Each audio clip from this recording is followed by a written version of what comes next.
Headlines के प्रायोजक हैं युवाओं की पहली पसंद मुफ्ती, हर कपड़े की खरीद पर उपहार, श्री चंद्र मंदिर के सामने, Buxar. NEET biology in Buxar, coaching institute by Prakash sir, bypass road, Baba Nagar की गली।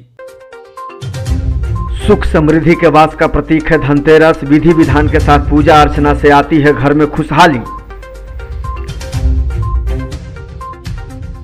धनतेरस को लेकर बाजारों में दिख रही चहल पहल, खरीदारी के लिए उमड़ रहे लोग।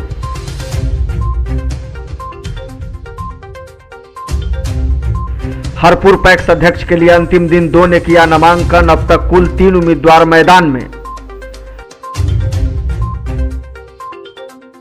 और कोरोना के कारण मुरझाया फूलों का कारोबार, फूल की खेती करने वाले किसानों में मायूसी, कहा सरकार से नहीं मिल रही मदद।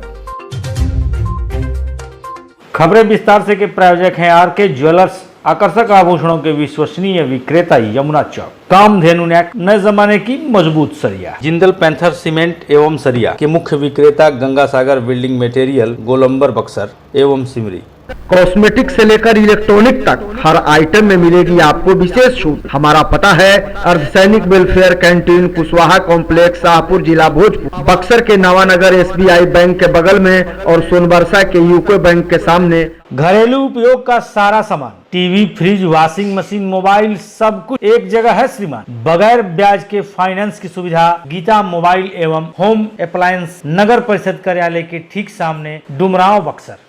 दीपावली से 2 दिन पहले धनतेरस का त्योहार मनाया जाता है, जो इस बार 2 नवंबर को पड़ रहा है। इस दिन मां लक्ष्मी, धन के देवता कुबेर, धनवंतरी जी और मृत्यु के देवता यमराज की पूजा की जाती है। इस दिन सोने, चांदी और घर के लिए बर्तन खरीदने की परंपरा है। मान्यता है इस दिन विधि विधान से की गई पूजा अर्चना से घर परिवार में सदैव सुख समृद्धि का वास बना रहता है।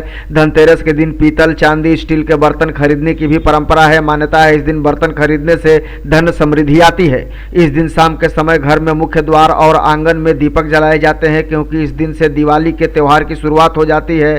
धनतेरस पर शाम के समय एक दीपक यम देवता के नाम पर भी जलाया जाता है।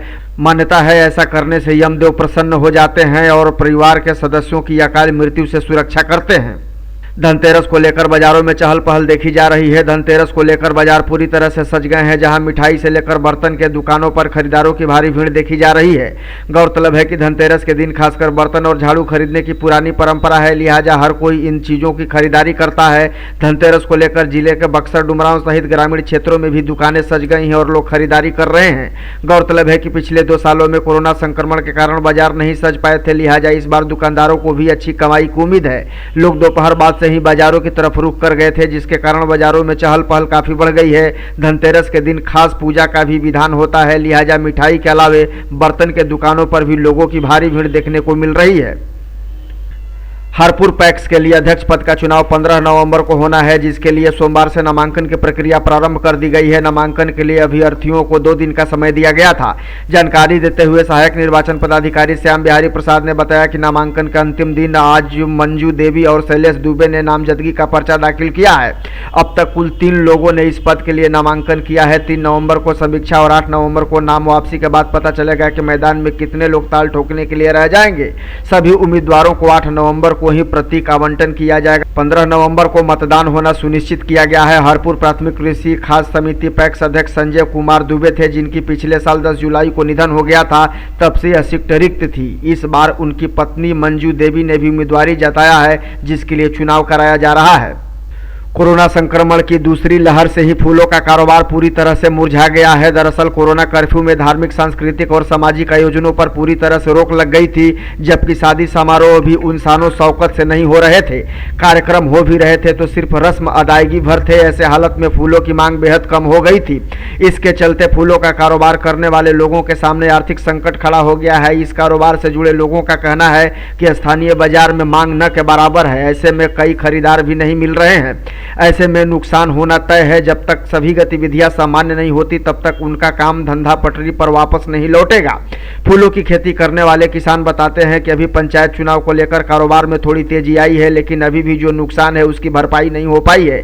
किसानों ने बताया कि बिन मौसम बारिश होने की वजह से भी खेती पर असर पड़ा है, जिसकी वजह से उन्हें अच्छा खासा नुकसान उठाना पड़ा है। जब किसानों से पूछा गया कि सरकार की तरफ से उन्हें कोई मुआवजा दिया गया है या कोई मदद मिल रही है, तो उन्होंने बताया कि सरकार की तरफ से उन्हें न तो किसी तरह का मुआवजा मिला है और न ही किसी तरह की मदद और आश्वासन ही अब तक मिल पाया है। दीपावली में डिमांड वही चल, अभी तो रेट खुला है, 12 का रेट खुला है, सब लेके जा रहे हैं। हाँ। कुछ फूल असल बात है ना कि इतना ना। और इसके पूर्व अगर पिछले साल की अगर बात कर ले, जो जब लॉकडाउन लगा था उस समय की क्या स्थितियाँ थी? उस समय का बहुत नॉर्मल स्थिति है, बुरा हालत था। बुरा हालत था। और अभी की क्या स्थितियाँ हैं लॉकडाउन के मोटा बाद? मनी मान लीजिए कि 75 पैसा है। 75 पैसा है। अच्छा, बारिश भी हुई थी अभी हाल फिलहाल में, तो क्या इससे फसलों को नुकसान पहुंचा था? बहुत फूलों क्षति को? हुआ। मेरा 12 कट्ठा खेत नष्ट हो गया, 12 कट्ठा खेत नष्ट हो गया था। पानी से। मुआवजा कुछ मिला सरकार कुछ के नहीं द्वारा? मिला, कोई मुआवजा नहीं कुछ मिला। मुआवजा नहीं। क्या नाम है आपका? सुरेंद्र माली। कुछ भी नहीं, हम लोग के कुछ बारे में कोई सोच ही नहीं रहा है सर, कुछ भी नहीं सोच रहा। अच्छा, अभी चुनावी जो माहौल चल रहा है तो क्या इसमें बिक्री बढ़ी है फूलों की? बिक्री बढ़ी क्या है, 10, 12, 15 को बेचाता है, वही बेचाता है। तो मान लीजिए कितना में चुनाव में क्या होगा, फूल भी चला गया तो थोड़ा बहुत है, तो अपन मान लीजिए अपना कुछ भी मिल। इस बार अपने जिले में 15 नवंबर से धान की खरीदारी की जाएगी, जैसा कि विभाग का निर्देश है। जानकारी देते हुए बीसीओ ब्रिज बिहारी राम ने बताया कि अब तक राजपुर प्रखंड के 2924 किसानों ने अपना धान खरीद के लिए ऑनलाइन निबंधन किया है। रैयत किसान 1701 और गैर रैयत कृषकों की संख्या 1223 है। एक व्यापार मंडल सहित 19 पैक्सों के माध्यम से धान की अधिप्राप्ति की जानी है। हालांकि सूचना के मुताबिक धान अधिप्राप्ति के लिए ऑनलाइन आवेदन करने की तिथि को बढ़ा दी गई है। किसान 15 नवंबर तक खरीदारी के लिए सहकारिता विभाग के पोर्टल पर आवेदन कर सकते हैं। एक बार फिर कोरोना के कारण संभावित खतरे को बढ़ता हुआ देख पूरा बिहार अलर्ट मोड पर आ गया है। लिहाजा महाराष्ट्र, सूरत, केरल और दिल्ली जैसे उन तमाम राज्यों में जहां कोरोना संक्रमण के मामले में इजाफा एक बार फिर देखा जा रहा है, वहां से आने वाले लोगों का कोरोना टेस्ट को लेकर बिहार काफी सतर्कता बरत रहा है।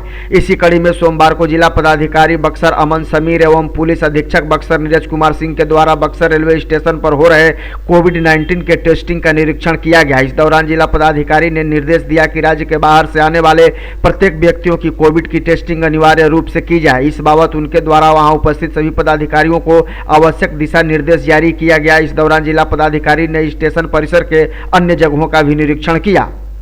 सोमवार को जिला पदाधिकारी बक्सर श्री अमन समीर की अध्यक्षता में कार्य संस्कृति एवं समन्वय की बैठक समाहरणालय अवस्थित सभागार में आहूत की गई। जिला पदाधिकारी ने सभी विभागों के साप्ताहिक रिपोर्ट देने एवं संबंधित मामलों को यथाशीघ्र निष्पादन करने का निर्देश दिया है। जिला पदाधिकारी ने सभी कार्यपालक अभियंता, सहायक अभियंता एवं कनीय अभियंता को अपनी संबंधित योजनाओं का साप्ताहिक निरीक्षण प्रतिवेदन देने का निर्देश दिया है। शिक्षा विभाग के सभी पदाधिकारियों को भी विद्यालयों का साप्ताहिक निरीक्षण कर फोटोग्राफ के साथ प्रतिवेदन देने का निर्देश दिया है। पंचायत चुनाव की चली बहार, फिर बन गई गांव की सरकार। क्या आप भी जीत चुके हैं इस बार चुनाव? तो क्या है आपके विकास का एजेंडा? जनता पूछ रही यही सवाल। गांव की सरकार पर बातें हजार। बक्सर खबर का खास कार्यक्रम देखिए खुला दरबार।